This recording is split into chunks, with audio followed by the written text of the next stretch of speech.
Like to call to order the Meriwether County Board of Commissioners work session, August 25th, 2026, 4:30 p.m.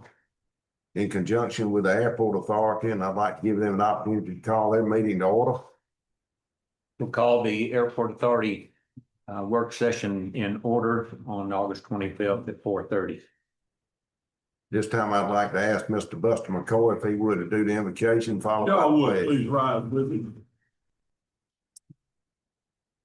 Lord, we just come to you as always, thanking you for the things that you do for us.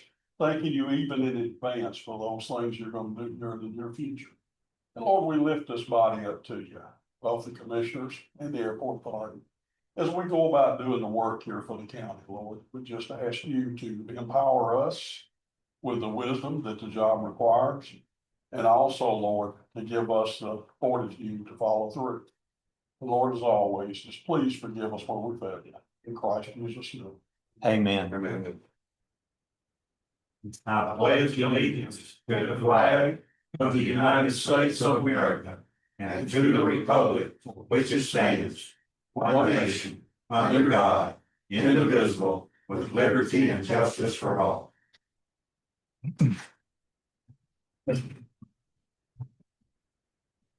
We'd like to adopt the agenda of any changes. No, sir, Mr. Chairman. Make a motion to approve. Second.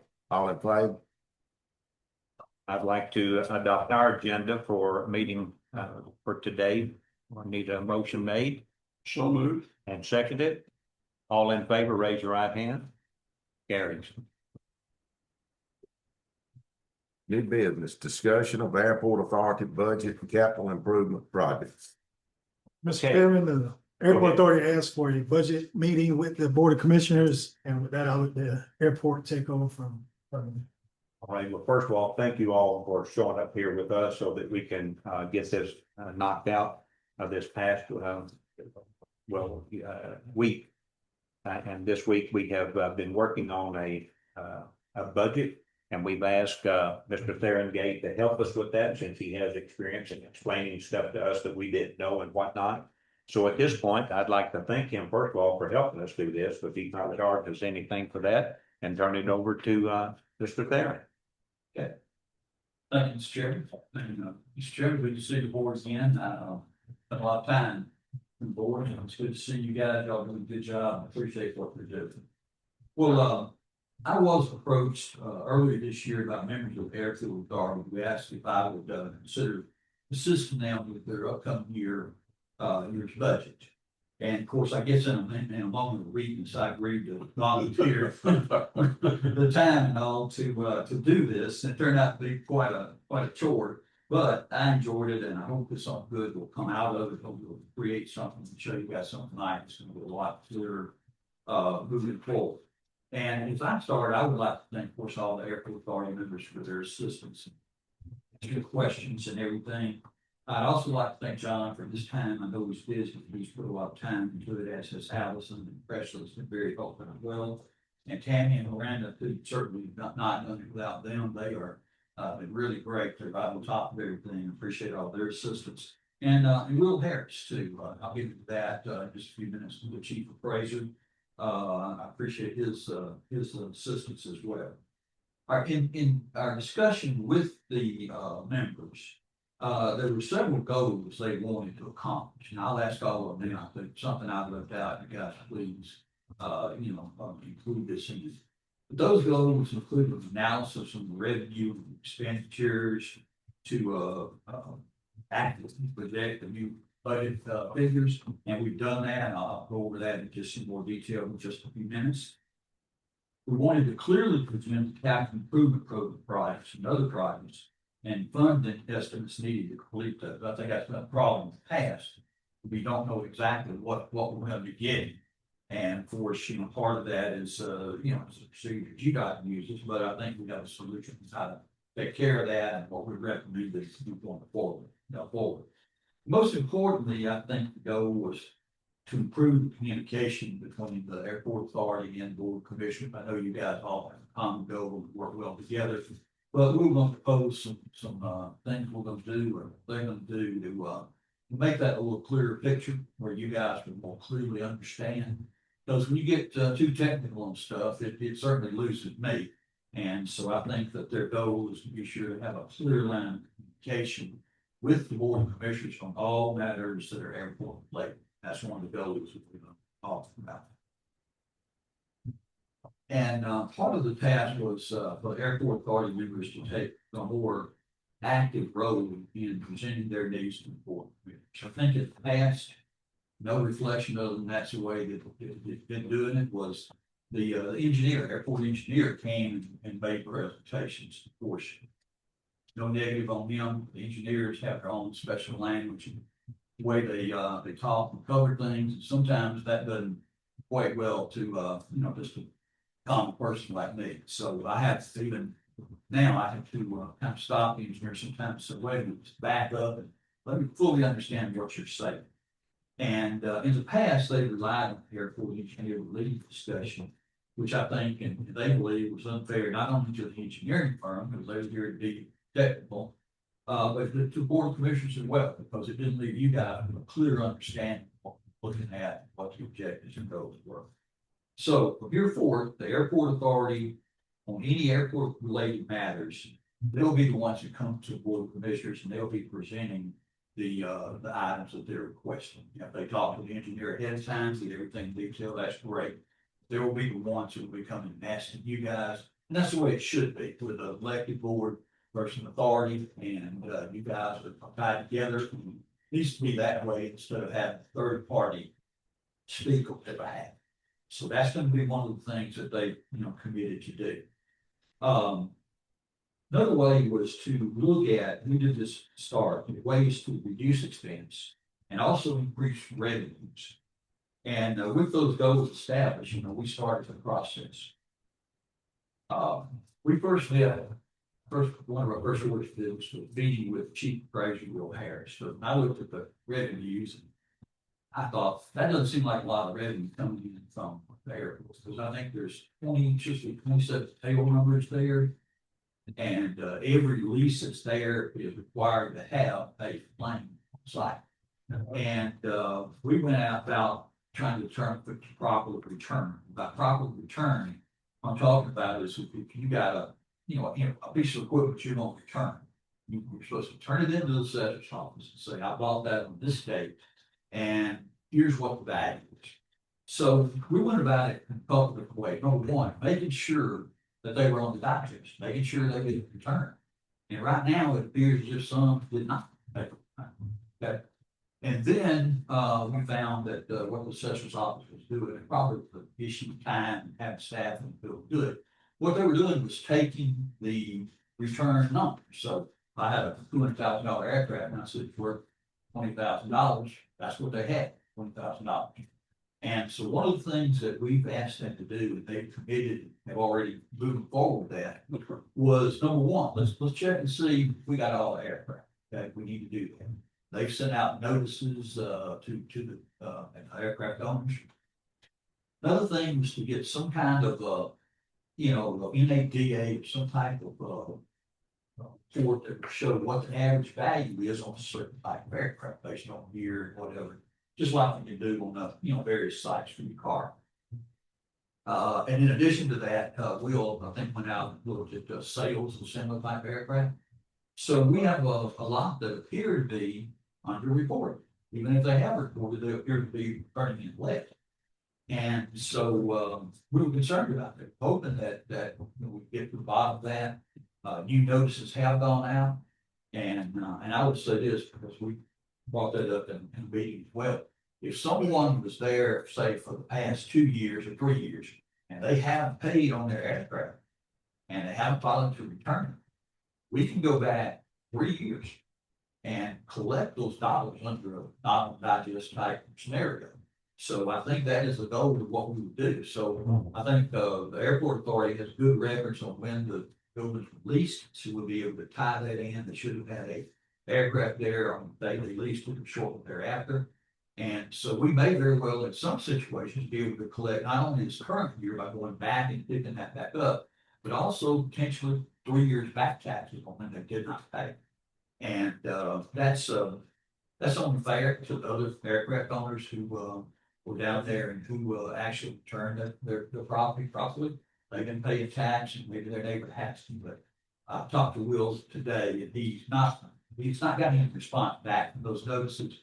But I do believe before October first, we'll know what that's gonna look like. And also the aircraft that were returned at a lesser value. We had some that returned that the charts show they ought to be $200,000, for example. They returned not 20.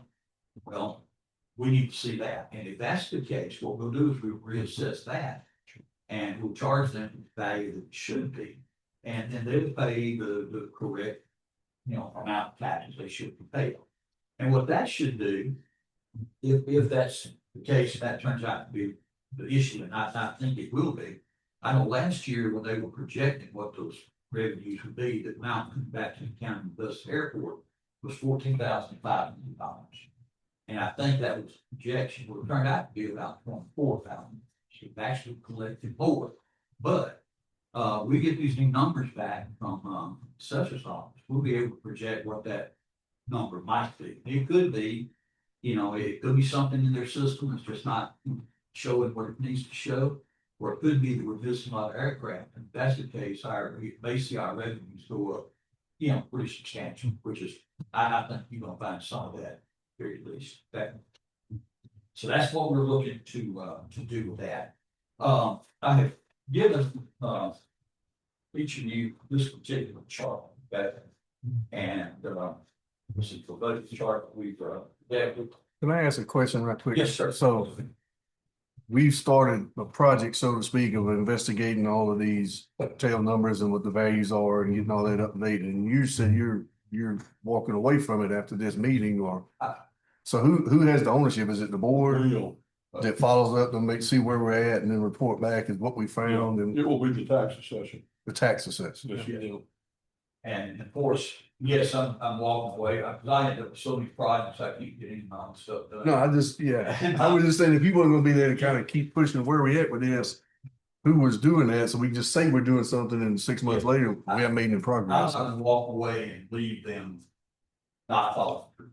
Okay, We started this about a year and a half ago.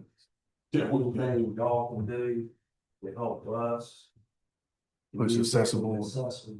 I didn't realize that assessor has that independence that they have in terms of, being told, hey, you need to get on this. But that's the right thing to do, and I'll be happy to, look at that. I think the simplest way, Adam, to look at it, once we get the skeleton built, it's just up to us to hang them. Yeah. So that's what we're trying. And if there's missing planes, we're gonna go back this year. Now, while they won't appear on y'all's digest, they will appear under what's called NOD or non-digest. Mhm. They'll still be sent a bill and taxes to. well, the reason I was asking is because if who was gonna push the tax assessor to finish this and get it done so we could actually get some recovery? And do you need our help in getting that done? So thank y'all, we can help with it. This, we've been very responsive. I called Yeah. about stuff, and so I'll be happy to. Okay. Hope you guys follow through. Yeah. Okay, going to this budget line item. Okay, this was also a bit too, of working the finance on that. A lot of budgets in the past, with not only the airport, but everywhere, they just kind of think, well, what are you thinking? Pull a number out there, okay? And, they say, well, what did it look like last year's? Number in very, very similar. What I did this year was I went through the entire budget line by line, and I calculated the year-to-date total that we spent. And let's just say that's 10 months. What I did was I turned around and projected that to 12 months. So that gives us the end of the year, estimate of what it's gonna be. There's some things we didn't project because we thought, and Miranda, there were things that already been paid that were not gonna be those payments on it. But what we did is we took those numbers back and we used them to move over to the very left side of the page and put in our proposed 26-27 budget. And so that is what we are proposing for this year. And you can see it's going to closely align with some of your total fiscal year numbers over here, unless there was something that came came about that was unusual or something that came about that was, just out of the ordinary. And then we went down to income receivable. Took a look at that. One of the things that kind of jumped at me, and I talked with, Penny around about it, John. And the reason I had done it is just this was already kind of set up, and so I hadn't been around to change anything. But down where it says fuel transaction revenue, and the revenues. What we had on that was a system, the old system that was being used showed everything that happened in fuel coming in that line. It showed the revenues coming in from the sales. It showed the dollars going back out for when they purchased new fuel. And it showed the transaction fees. So when I looked at it, I was like, well, I don't know, I can really track this real well. So what we did was we talked to finance and decided what we do is change those into 3 lines instead of 2. So we put 1 line in at the revenue, which was fuel transaction revenue. That is dollars they receive on the sales of the fuel. We broke out the other 2 lines as expenses where they're not, kind of run like a check. Your checkbook, you subtract and add. Well, we needed it a little more complex for this. So we went up and we created the fuel expense as an expenditure. And that line covers fuel that we would buy to refill the tanks during the year. So that's where that expense would come. And then finance broke out, it's a good thing that they did. They broke out the expenses for the credit card transactions. And this is where we kind of got into a real concern, really, because it appears as if those transaction fees are probably eating up the majority of our profit or their profit. So those transaction fees right now are covered under by the airport authority. So what we're really going to have to look at is the maintenance, be able to cover those some of the way. I know when I use my credit card, I always get assessed a fee and I pay that fee. Mm-hmm. So I think what we're going to need to do is to establish what that fee is on average and add that as a fee to the credit card transactions in order that they are the ones who end up paying for that and not the citizens and airport authorities and all that revenue. Otherwise, we're losing money. And so we made those changes. Now, another thing it does is when you look at that chart, you can see where you are, how it's working. The old way, you just had to go and say, well, there's a plus, there's a minus, there's a plus, there's another plus. And you looked at the end and didn't really tell you. Well, at the end of the day, what this will tell us on the receivables is how much fuel money we receive from sales. We'll know how much we receive. We'll also back up to the expenses. We'll know how much the fuel expense and buying fuel has been, and what the credit charge fees are. And so, ultimately, what I guess we need to do, and I'm going to talk with Pam and John around about it, is add a accounts receivable line on the bottom, be able to take in those fees that are paid for the credit card transactions. That way, we'll know what we're getting there, and it won't put us in a hole what we're trying to do. And so that's a while it seems small, that's pretty major change in the collection count of this in order that we can tell what's what. Take a look at the. Sorry, is it not described with whoever we're using to manage that for us? They generally outline as a percentage what they charge you for every dollar that you're running through that transaction.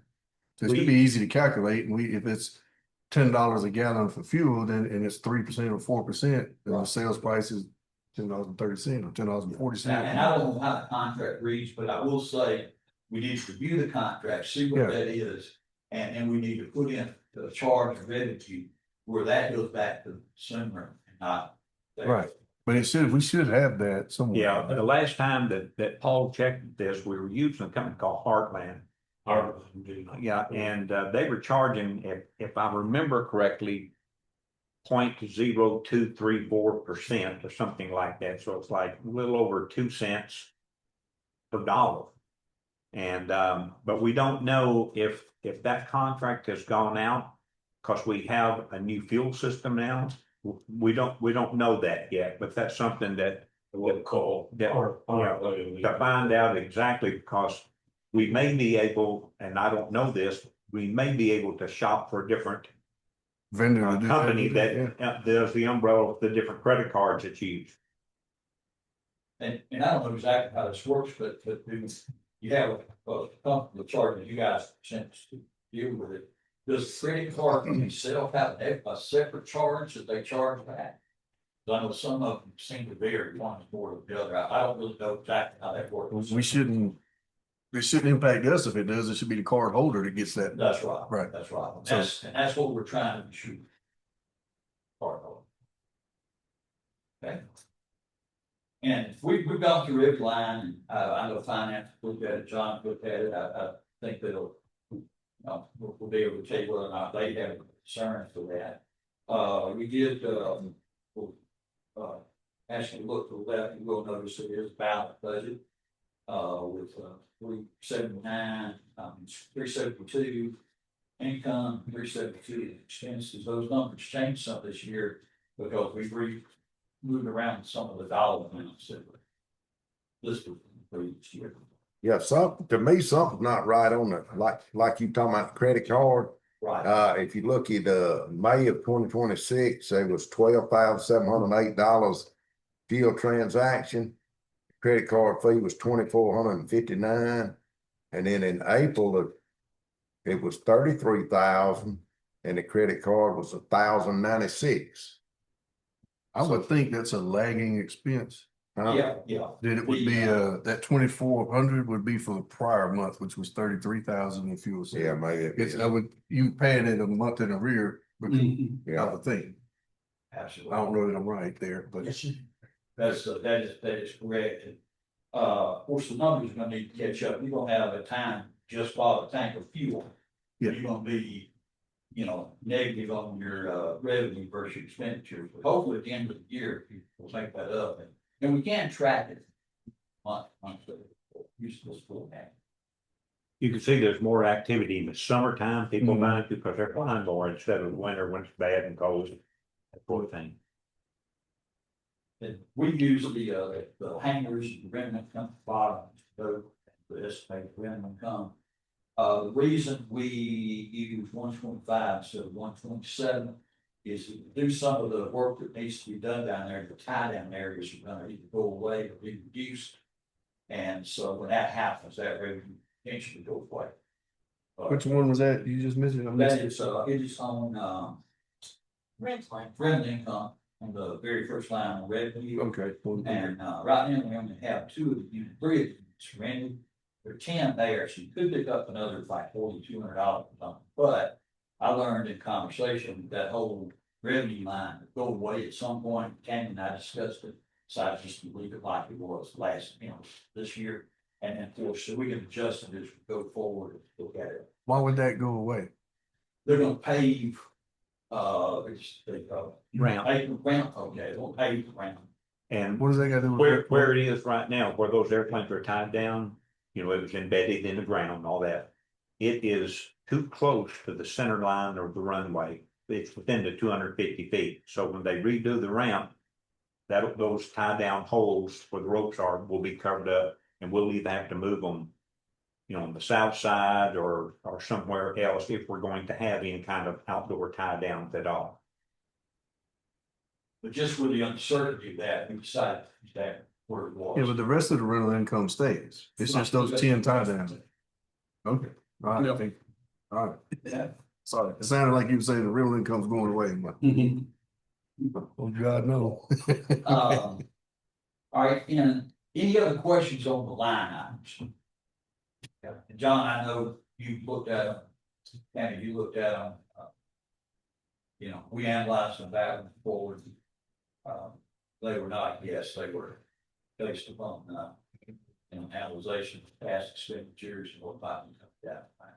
So I am curious how, like, the credit card fees, the projected expense this year is 13,300. But we're, sorry, The credit card fees. credit card fees. Credit card charges for fuel system. We're budgeting 5,000 for 26, 27. but the forecasted total for 26 is 13,300. Yeah, that's what we're gonna eliminate. By pushing that to the consumer Right. instead of, Yes, sir. That's the goal with that. And of course, we're working on the numbers here that we had to kind of reconstruct.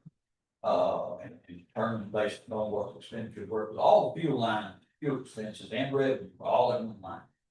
And so we're taking those back out. We're hoping that when coming this year, that maybe even that 5,000 goes away too. Yeah. Try to push that all. So, If you get the right credit card company, they charge their fee on to the consumer. Do you know who that is? I don't know, all these restaurants do it. 99% of them do. Then why are we not doing It's that? the way I've seen it structured two ways. You can either have passed on to consumer or you get a breakdown saying Amex pays this amount, Discovery, you get this amount, MasterCard tier 1, you pay this amount, tier 2, you pay this amount. It's all structured on credit card merchant service. So there's 1,000 of them. All right, so right now, our fuel system can take MasterCard and Visa, not American Express. So the different people that come in from all over Florida and Oklahoma and everywhere, and they buy fuel from us, it goes to Heartland, which I'm assuming is an umbrella company that handles all of those transactions, correct? Mhm. Are you saying that the individual companies that person has a bank with is being charged different or not being charged, and we wind up paying it? It'll be a breakdown sent to the airport authority. You should get a monthly statement from your credit card processor. There's Heartland that sends you a bill saying this is how much you collected on MasterCard, Visa, tier 1, tier 2, tier 3. This is your percentage that you pay. There should be a statement somewhere that y'all are being sent. If not, We're not getting that. We're not y'all getting can reach that. out to your company because Well, y'all they should had to give get- documentation on These numbers, like the these fees. numbers on here had to come from somewhere. They're coming out of bank What's balance. saying? They come from where? Coming out of bank. If you look at your bank transaction, it says fee. Every so month. how's it getting All right, so is paid? the bank charging us something too, or no? They have your bank information. Heartland has it. They charge whatever that fee is, they withdraw it. You should be getting a statement in the mail saying this is your fee every single month based off the prior month's sales. If you're not, you need to reach out to Heartland. Well, they should be sending it to the town, since y'all ain't, and we're not yet. Okay, so that's identified as an issue right there. Could be an old address or sending it to is being bounced back and they get something in the mail, they're not gonna track you down and find out your right address, they're just gonna. my recommendation on that would be to have the airport authority get John and work out a procedure where you know how it's gonna work, it's consistent, whatever. Should be just a quick call, should, company, you need to update our address on file. Okay, so the two things is, number one, where's our statement? And number, which is a breakdown of what we're being charged, and number two, how much are we being charged per fuel transaction? Is it customer to customer, or is it a one-time fee? Anybody buys fuel, they get, they have, a $10 surcharge or anything, that's what we need to find out, those two things, correct? Yeah, I would call your company and tell them, one, we need to update our contact info. Two, we want any existing contract on file. Once you get those two things with them. Then we can see what the issue is. Because see, I know that we've been adding money to the cost of our fuel so that we'll make a profit. Each tanker load, we should have made a minimum of $4,000 on. And for a while there's one tanker load, depending on the other airports around here, we were making over $1 a gallon profit. So I'm at a loss of who's getting the money if we're not getting it, if we're going in the hole here. Your credit card process. Yeah. Okay, is that Heartland or is that the individual banks that I'm talking about? It would be Heartland's. So, entities other than whoever your merchant is under Heartland. Okay, It's just like you bank with Wells Fargo, but your card can be issued from another bank, so you paying those fees. okay. It's like if I go to ATM other than Wells Fargo, I'm paying a $3 fee and then Wells Fargo charging me $3. And it Alright, could be thank you. that they're sending it as like an online, like they expect you to sign in online, because so many things are going paperless now. Like if we don't hear from you, it's gonna be paperless statements. And they're expecting you just to sign in and keep up with it. So we'll have to call and make sure if you're supposed to be signing in, checking on it and printing it out. Because the legal requirement for them is they just mail it to you. They mail it and bounce it back. They make their legal requirement. I guess my question, John, as I look at this, Are these values, are they at all justifiable for credit cards? On your experience, yeah. If you're running 33,000 and you're being charged 2,000, That seems a little high to me. that's roughly. Well, you just for do it off the projected number there is 13,300 divided by 92,084, 2,459. 14.4%. That's out of Here's line. 11,000 That's what I was. and then it's $1,000 credit card fee, that's 10%. That's high. And it's Yeah, supposed it to really be shouldn't something. be three or four at the most. Yeah. I was So gonna you're say, paying double. years ago, I know we checked, Paul and I checked it one time and it was, .0234. I remember that number because it was 234 and it was a zero. It seems You're like. almost 7.5%. That tells me that you're being on a tier charge. Where if you're tier one MasterCard, tier two, that means that whatever their rate is, they're spending this much money, then you're paying 9%. If you spend this much money on tier two, you're getting charged 6%. I know some companies, it's It's like so- if the transaction is less than this, then the percentage is this rate. If it's more than this, then it's a different percentage. Normally, the more you spend, it's less of a percentage. And so they're just eating you up in fees. So whoever set it up originally, Okay, y'all got a bad side of the deal. on Right. credit card. well, it sounds like we may have more than one formula out there working against us. Probably an old one and a new one and maybe even a third one for this kind of, Yeah, that's why they want. Best thing to do is just get somebody to set it up and charge a fee. yeah. And the customer pays the fee, just like all these restaurants. That's why I say you want a contract to see if you actually have a contract. Is it auto renewal every year? Do you need to give a 30-day, 60-day notice? Well, Terminate that agreement and put out an RFP for contract bids and. there's something our finance department ought to take the lead on and handle using the finance department. Well, airport authority, they have their own authorization. They can look into the county can assist, but they are a governing body just like the board of I'm commission. just, as much We have no problem confusion, Yeah. if you guys can get them the information, and let's, Yeah, that's all we need is, because we can't speak on behalf of the airport authority, because whoever's listed on them, they won't tell me. Right. So I'm saying on Mike Watson, it may not be Mike Watson that time, it could be the chair before you or the chair before that, could be the only signers, then you'll have to sign some kind of letterhead stating minutes that you are the chairman, go through that update. It's a long, tedious process to get everything in place. Okay, in your experience, can a company sign a contract for a flat fee, no matter what you sell? Because as you can see here by looking at the months, we sell more fuel in the summertime than in the wintertime, so it fluctuates. And could they come up with something like, okay, we're gonna charge you 2.5% per transaction, ever how much that is? You can make a contract, say what you want it to say. You know, what, in your experience, what I'm saying is, what do these companies do? From, like, I've seen it both ways, a tiered and a flat, straight out fee, What would you recommend? flat, straight out fee that you pass it on to the customer. We're gonna talk to some of these local reports too, Thomas, and find out, see what they.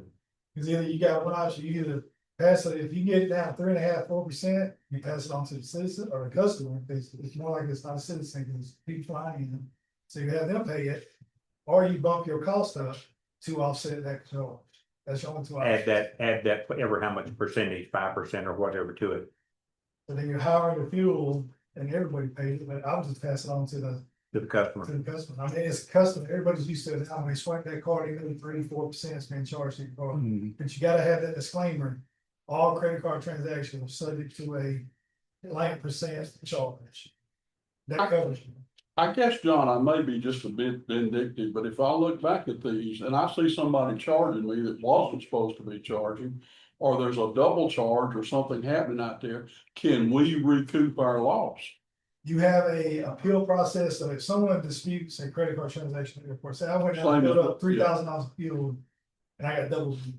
Mhm. I'm gonna dispute one of them, they'll send a letter to the address on file, whatever it is.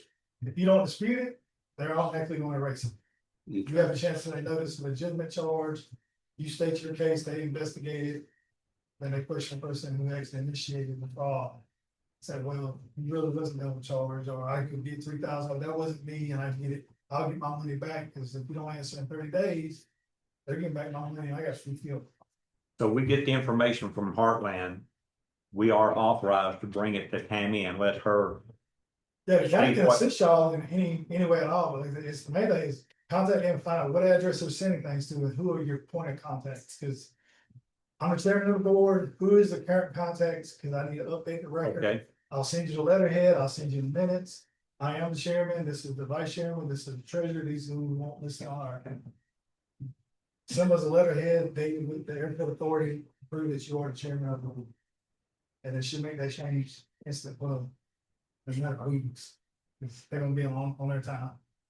How does this fuel process work at the airport? Is there somebody there to fuel the planes or, This all that service, Yeah. so they have, just like you pull up to a gas station and drive that's off? correct. I would look at someone that can set American Express, Discover, all your major credit cards, cause You may get more business that way, because Yeah. a lot of people just carry. We have been working on American Express for that long, now, 6 months. you probably got a lot of pilots that use American Express They to do. the points.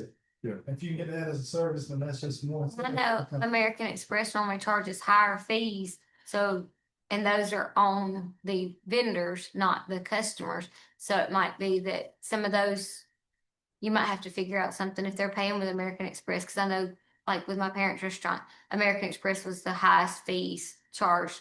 But your company that oversees that, like Dad had one company that oversaw credit card transactions, and they had the breakdown of this card with like Discover is the next highest. They're right under American Express, and then Visa and MasterCard were your basics. And so, I mean, you might even put that on the disclaimer signs. I know I've seen that before. If you're paying with American Express or Discover, you have a higher rate because they charge a higher rate. Right now, we just accept Visa and MasterCard. And that's what our machine is set up for. So How old is that machine? the entire fuel system and everything was replaced, that machine and everything's all replaced at one time. And that was what, 5 years ago, wasn't it? When did that? Probably right. And then recently, well, I was down there yesterday and changed out some things there. We changed out the fuel filter. We have to do that every so often. And the display, welcome to Roosevelt Memorial insert card. The lightning strike that got the AWAS and hit all around in different areas, wiped out half of the letters in that. So we got a new one of those and I installed it yesterday.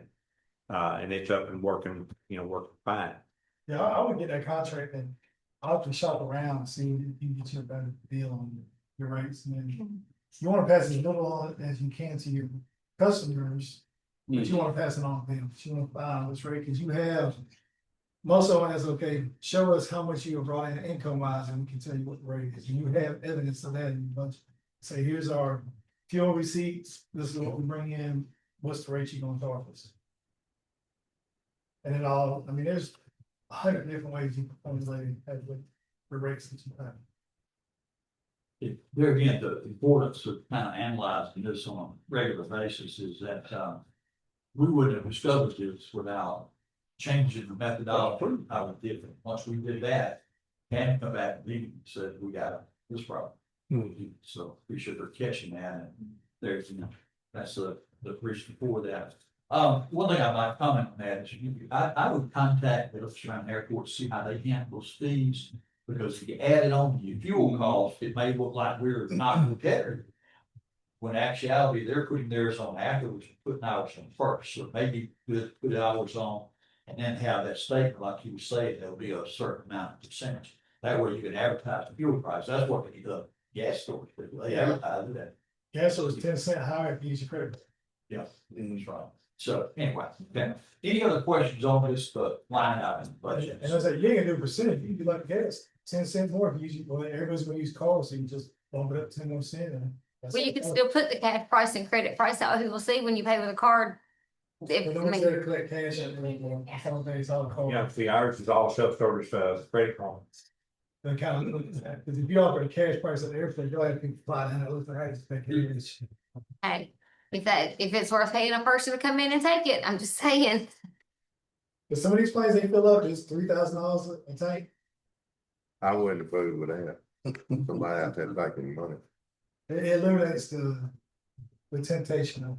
Oh, I understand. I'm just, or you could say price of fuel when you pay with, but when you're paying with cards for fees. Figure it out. I think just a general statement, it's been my experience in life. When you have a situation like this and you bring all hands on deck, all the eyes are looking at it, things naturally get better. Yep. They always seem to do that, and that's exactly what we're doing. Everybody's looking at it from different angles, but When I your think personal, something good will come out of it. your personal property income of 24,000, that's gonna be on top of the wheel. I mean, you're looking at minimum double that. So until he gets those final numbers, evaluation back. And to point out for the commissioner, let's see what it says, loan payback to the county, 72,000, so it's an increase of 17.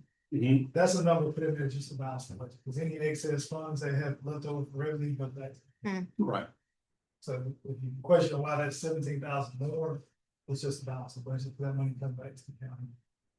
If Phil knows those numbers before October 1, you guys would put that number in the budget too. That time. Any other questions on this, your line item? Right. All right, I want to move now to, see if I can follow this, because it's all of this me as well. I want to just captain. Now, I think, and I don't know for sure, I think one of the things that may have done in the past is, everybody may have thought, well, the capital improvement program is this line item, but it's not. So if we come back, look at it, so it's not in here. So I kind of think that if you guys finalize this, you might establish a capital budget, a project budget, fund that, include that as a separate line or away from this. That way you know what's in there. So when I look at this, the GDOT is GDOT's their own animal to themselves, and they have do things, their own way. Some of the times they change people so much, because I understand that they really don't hire employees, they hire contracted engineers that are young engineers, and they come in to get had a resume, and they're on their way to deal with you. Well, in looking at this, I think it gets a little confusing, because you have 5 or 6 years worth of programs here that can be done or may be done. But I think you have to almost break it down into what is potential for 2027. And the potential for 2027 is a maximum local share of 262,750. But I can tell you, all of that's not going to happen. And very honestly, looking at the terminal building, which is the largest on that, I don't see that coming for a long time. I think there's too many things there that need fixing before we venture out into that. Can we, because this is a living document, right? Correct. So can we move that to a more reasonable year that we expect that to happen and take it out of? What if Phil comes back and says, I just got us a grant to do a terminal? Yeah. And then we're likely to say, well, no, we don't need it. You got other issues. And then the whole world again is saying, this board don't support the airport. Now they, when it's obviously something that's not going to happen. Yeah, I think GDOT would have to be the one that makes that change. But I'll tell you what I would suggest if that does happen, is I would suggest a couple of commissioners go along the airport authority and say, look, we want to do this. We don't have the dollars right now to be able to fund this particular project. Maybe break it out over a 2-year period. I thought this was our document. Yeah, I think so. GDOT, you got to build a relationship with you. Once you get that relationship, you'd be amazed at what GDOT would do. They gave us money for a project that turned out to be not enough money to do it, and it was only, part of it. We had another project. We went, we talked to them. It wasn't an airport, it was a road. They let us use that on something else because they knew what we were doing, what we were looking at. I would think when they look at it, say, okay, what we'd rather have is you guys have a terminal building or rehab on the apron. I don't see everything. So let me ask another question about it, because you just made a statement that's got me confused about this. So this is a living document. It is a living document. It is correct. And I thought this was a document that we own, that we were paying Lead Edge to help generate for us. That's Under the crucial GDOT. Yeah. But if we, In other words, the ones that we've got listed here, GDOT has the authority to come through and go, no, we don't want to do this one. We'll do this one down here. Despite what we all think it needs to be done next. So that's the That's, issue here. okay, that's why I'm saying, so that terminal that everybody agrees is we're not ready for. No, How in the but it's, world would it ever get on the list that early and anyway? it's number 4 on this list anyway. We're using that as an example. Or Let me But get, to your example, sorry, Emmett, go ahead. GDOT can come in tomorrow and say, you know what, here's the only one we're gonna do, and it's the terminal. yeah, And then, and they can say, we're gonna fund 90% of it, you guys come up with 10%. And let's see how to say this. If we turn down their suggestions, like Theron said, it's a relationship. And there's turnover with those people, then they can, I'm not accusing anybody, they can say, well, they're not cooperating with us, so heck with them, we're just not gonna give them any. But okay, if you don't want this, fine, we'll go give it to somebody else.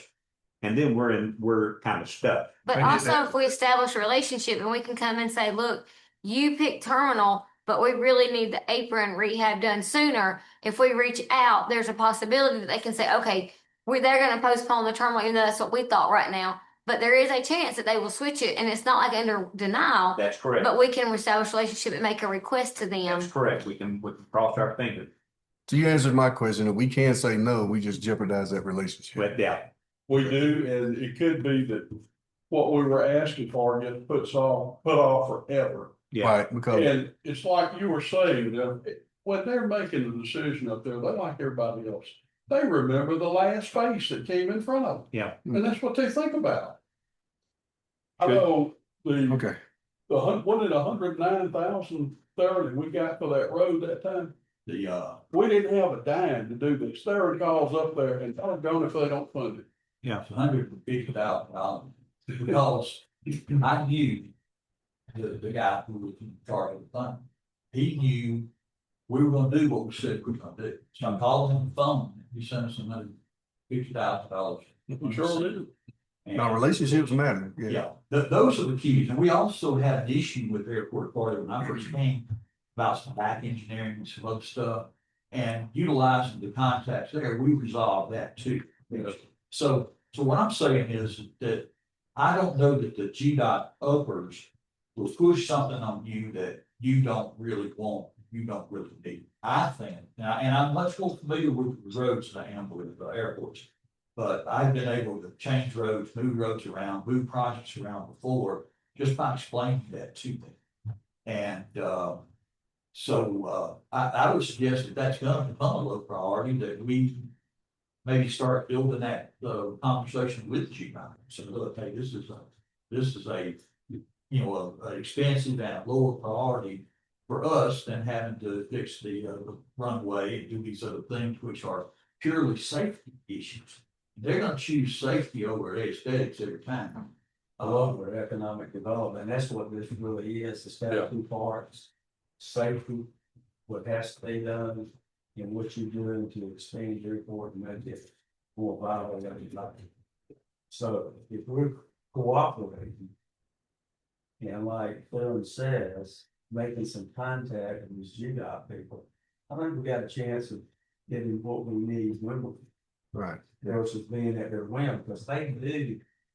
That's one thing they'll change, what, for each year, hey, we're gonna be making the list.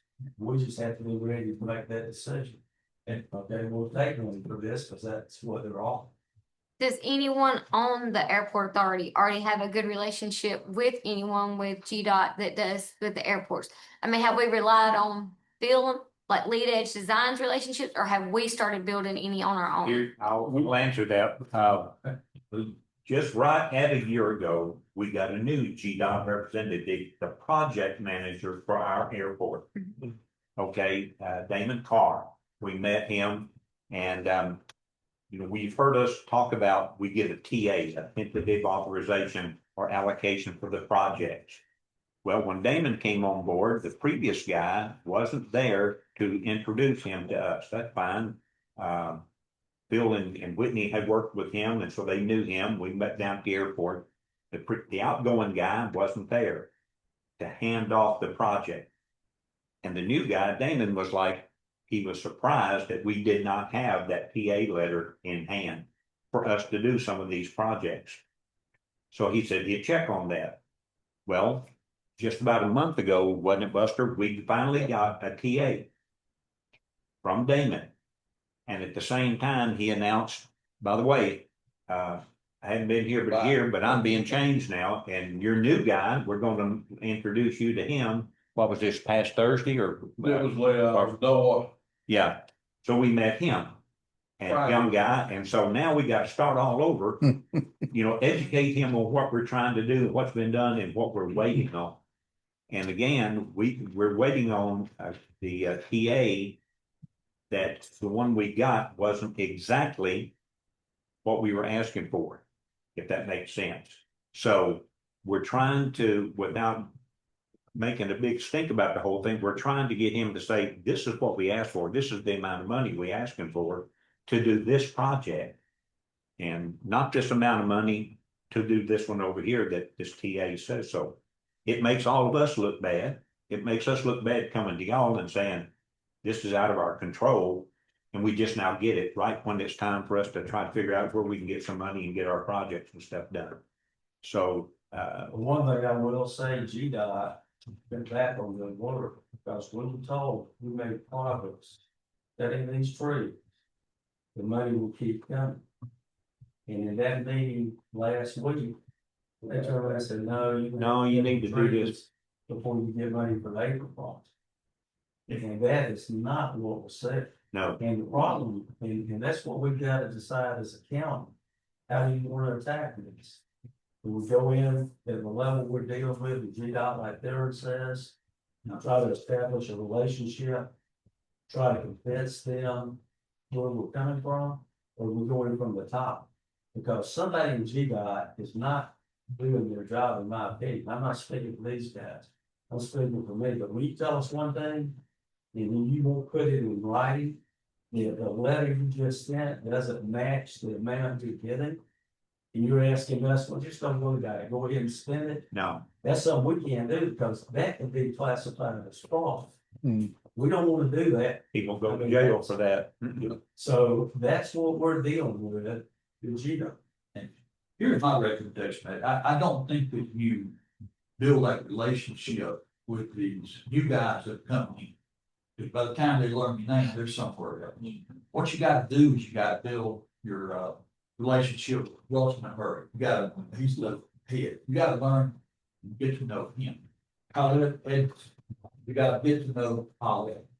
And those are the people who are not gonna change every week. And they're the people that can ultimately help you get through that, what this guy said over here, and then you got to come against it. Those are where your relationships are. You can't call these guys and call out the bridge money early. You can't call these guys and get that bridge money, but you could call Wilson and Murray, he can send it to you tomorrow. Those are the relationships you need to build. Was Colette, was that the woman that swooned every time you walk by? No. I think it's somebody. But anyway, I have had a chance to work with all this folks.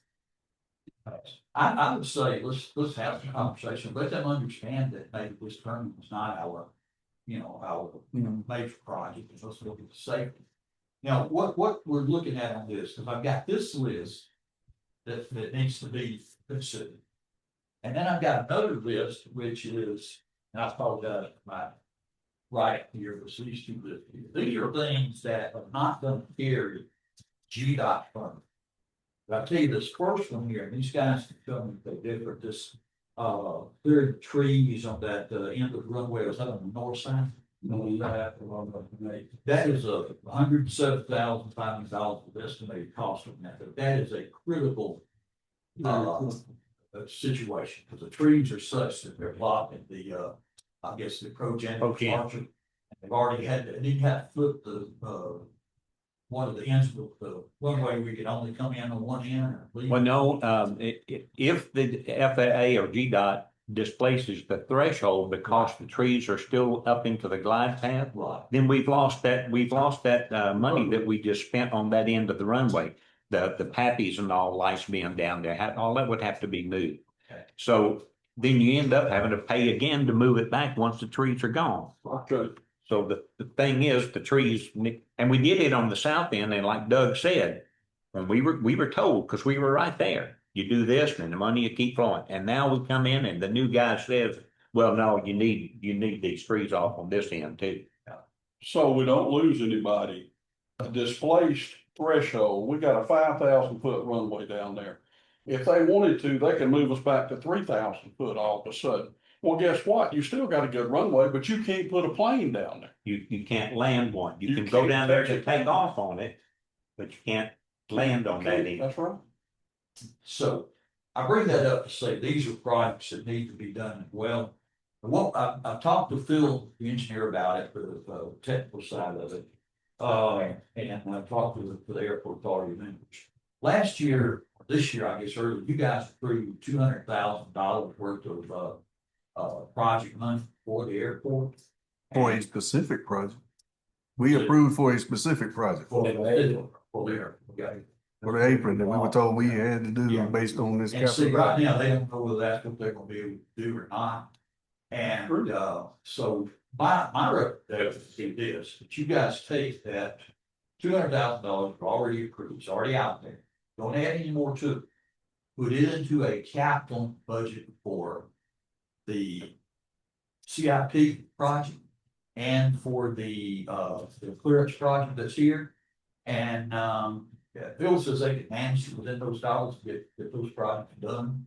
That excludes, of course, the terminal bill. But I think that way you don't have to add any more money to the budget, just have to realize that it may not be that particular project. Now, after November, as I'm told, you will know what that specific project is. So you could allocate, that dollars for those two, leave it a little flexible, and once it comes in, come back and say, this is the project. Let me ask a question there, because my brain won't get off of it, I'm sorry. So what happened to the grant that we were told was placed in order to get that 150, and then the other 50 was to pay directly to Lead Edge for their management of the program? That's where the 200 came from. Okay, I'm So not that's saying really- that's just over the other. I will say this, on all the contracts that come, future. My recommendation to these guys, I've already talked to the engineers about it. The engineers need to put in the contract what they're charging. It needs to be clear there where you guys can see, this is a project, this is the engineers. Now, I'm told their base charge is 10%. And then if they have something like a geotech or surveys, that goes in extra. And my company was, okay, that's fine, include it, let the board know All potential what you're costs. spending, where every penny is going. This is going on construction, this is going to engineering, this is geotechnical, this is survey. What we're asking them, this is an FAA format, GDOT format.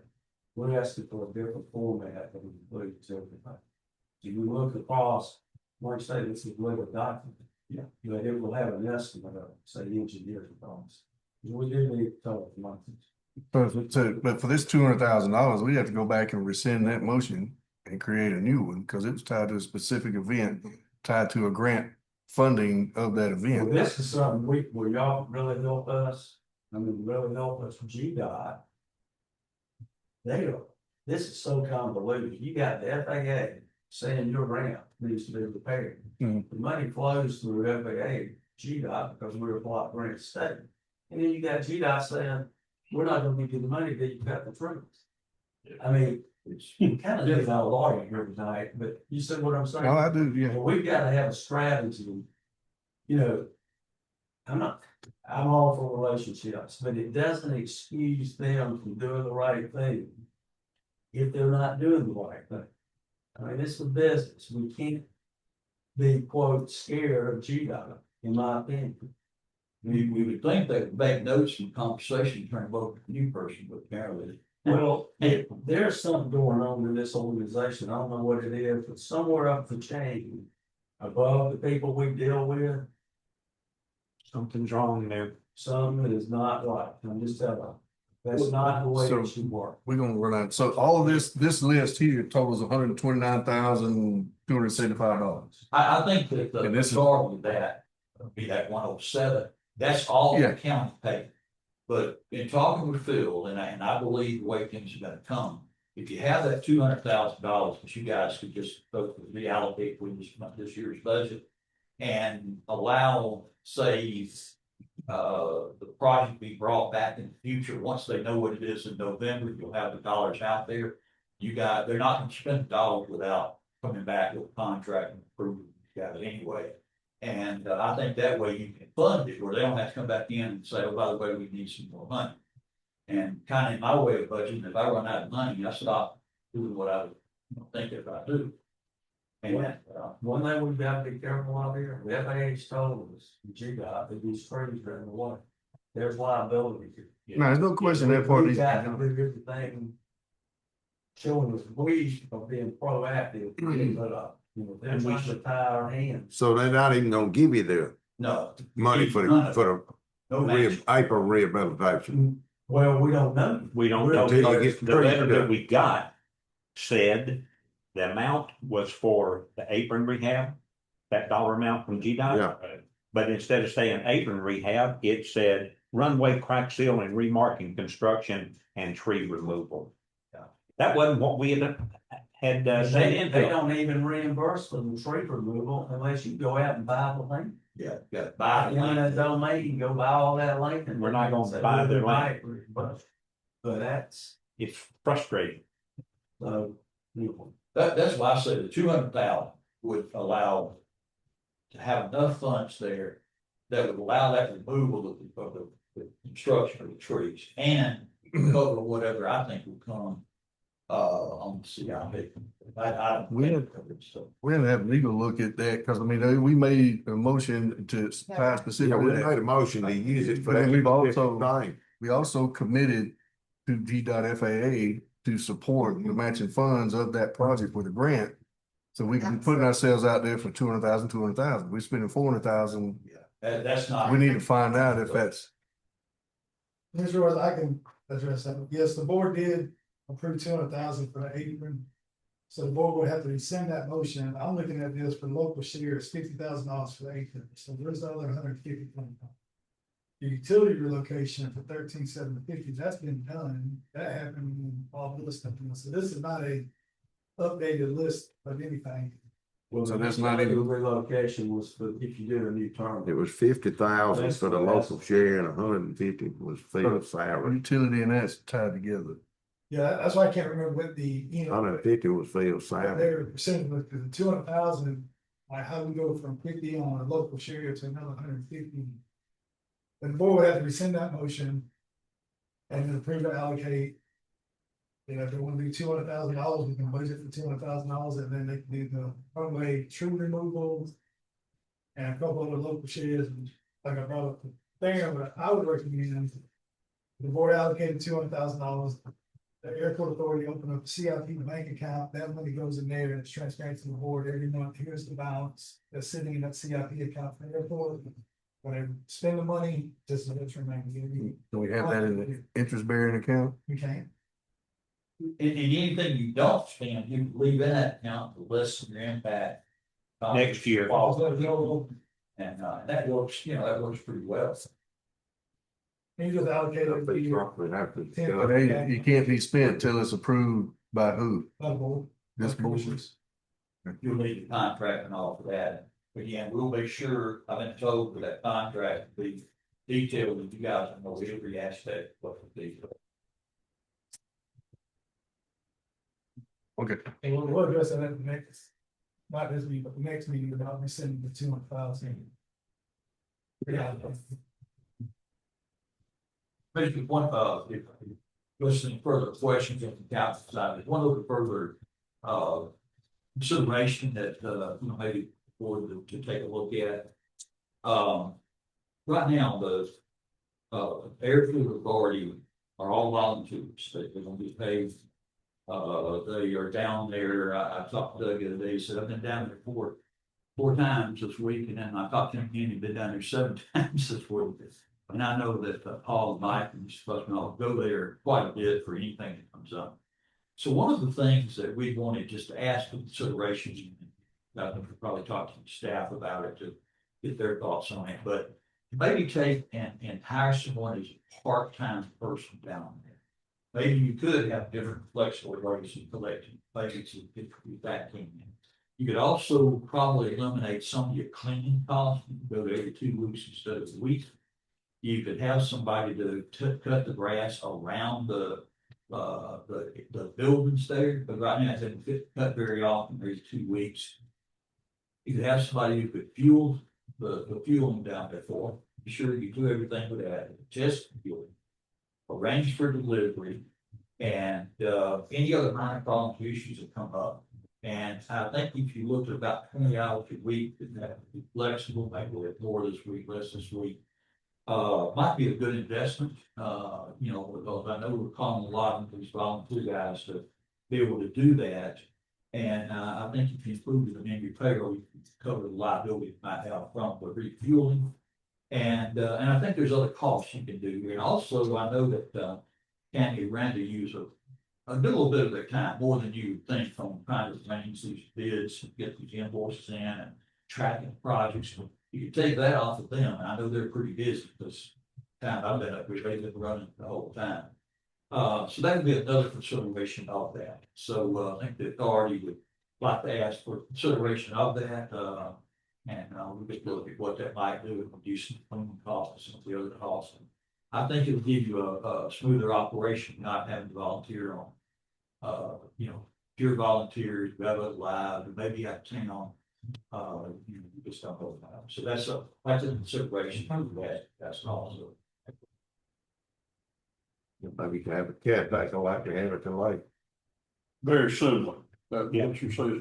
And that individual could do cleaning, they could do a lot of stuff and just light maintenance.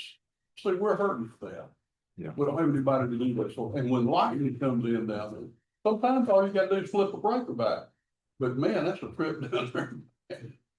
Mhm. We should find out about it. That's true. Question, any other questions you think I of? don't have any. Oh, come on now, I know you got one. Oh, come on. Well, again, you know, reemphasize, I think these guys, you guys too want to have a great relationship, continue that, make that, communication better. What we've had, you know, in the past, make it clear. I hope that what I covered today is, wasn't all that great, I know, but I hope it was clear that some of the things There was a lot. you guys Yeah. have, heard in the past. So, and it's based on facts, based on. Yeah, I mean, it cleared it up a lot, and, you know, we gotta understand their position, they gotta understand our position. Well, they say they think here, the airport authorities here for only 2 reasons. One, make sure that we're in compliance with all the FAOG stuff, number one. Number two, we're charged with having a plan, this capital improvement plan. To take this airport from being revenue negative to revenue positive. And that's the whole purpose of that, before the state backs it. So that's our goal. I mean, we don't have any quote projects that fall outside of those arrangements. It's either about safety, we gotta do it, or what can we do to make this airport make money for the county? And I think I mentioned it before, but Upson County, that airport has $23 to $24 million a year in their bottom line. So we don't have to be Upson County, but it sure would be nice to have a couple of them. Oh, yeah. We need. And that's how we're thinking when we talk about all this stuff. Thank y'all again for allowing me to come. I enjoyed it. I appreciate Thank it. you. Good to see y'all again. Mr. Nelson, good to meet you finally. If I got any questions, I know anyway, let me know. John? And staff, anything I know for y'all, let me know. You guys can get my number, you know, if I don't know the answer, I'll find it for So. Anybody got anything else? I'll just thoroughly thank you for the job that you did. Yeah, thank you, Darren. Together. Appreciate y'all being here to listen. Thank y'all for coming. But trying to work on the cities, for me, great cost, so I figured set up at these guys' calls, so anyway, but it's fun, and I hope I can help us to succeed. The airport attorney, no meeting, no attorney. you. All right. Airport Authority meeting is adjourned. I'll make a motion to adjourn. Second. All in favor? Thank y'all.